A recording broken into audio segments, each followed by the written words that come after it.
So, yeah, I just kind of make impromptu videos for people because it's way easier than you have a reference at home. So I'll get your email before you head out.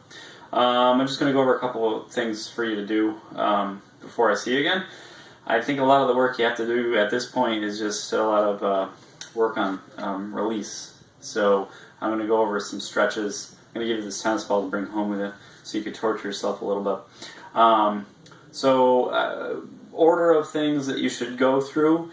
You want to do the pressure stuff first, and then you want to work into the stretches or the stability exercises that I give you. So in terms of what you should work on with this, there's 3 things I would focus on. The first one, you're going to find that like bony thing that kind of pokes out on the side of your hip, and you're going to work a little bit behind it. Okay? So the point is a little bit behind that bony part of the hip. And to do that, you're going to lay on your side, and I mean, you'll find it pretty much immediately. You just want to find a sore spot, put some compression down on it, and then when you're there, you're going to slowly bring your leg up and down.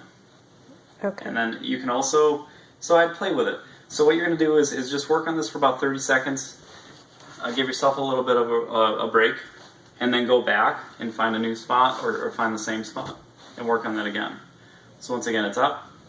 And when you're in that 30-second period, you can go slow. You could try to turn your foot upwards, so you're rotating your hip, or try to rotate your foot downwards. So internal and external rotation as you're working on that spot. Okay. Okay. 30 seconds, and I would I would go roughly three tries at it. So 3 30-second periods on that side. The next one. Once again, you're going to look for another bony landmark, that hip bone, a lot of people call it. Mm-hmm. So you're going to find that place. You're going to go inside of it, and you're going to go downwards towards your thigh. Okay? And then you're just going to compress on that. And you're going to, once again, you can roll around and try to find one of those really, really sore spots. And with this one, what you could do is bring your heel up towards your glute. Okay. As you perform that. Once again, you kind of ease off for a little bit, reset, find a new spot, and just hold for about 30 seconds. Okay? Okay.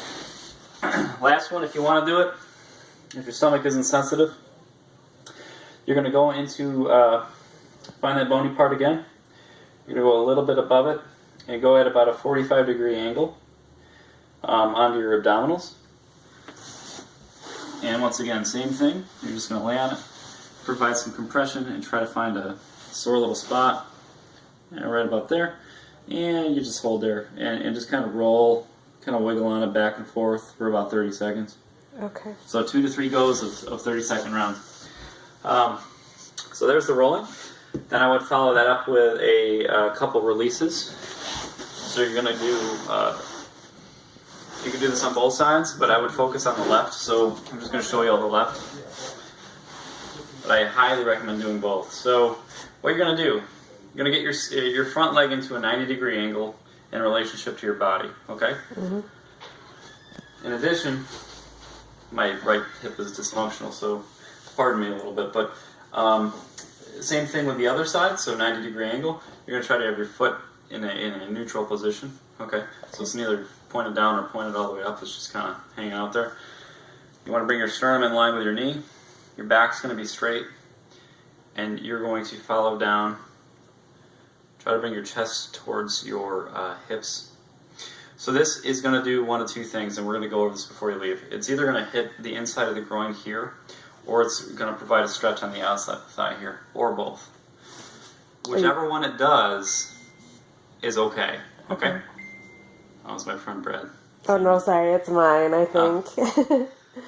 So I have to mute it. So 30-second holds, and then you're going to come up, and once again, 2 to 3 times. Okay?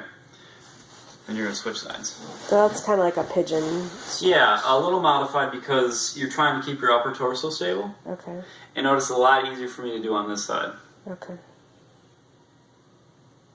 Alright. From there, what was the next one I was going to do? Oh. So once again, just showing you the left side. You're going to go into a grounded position on your back.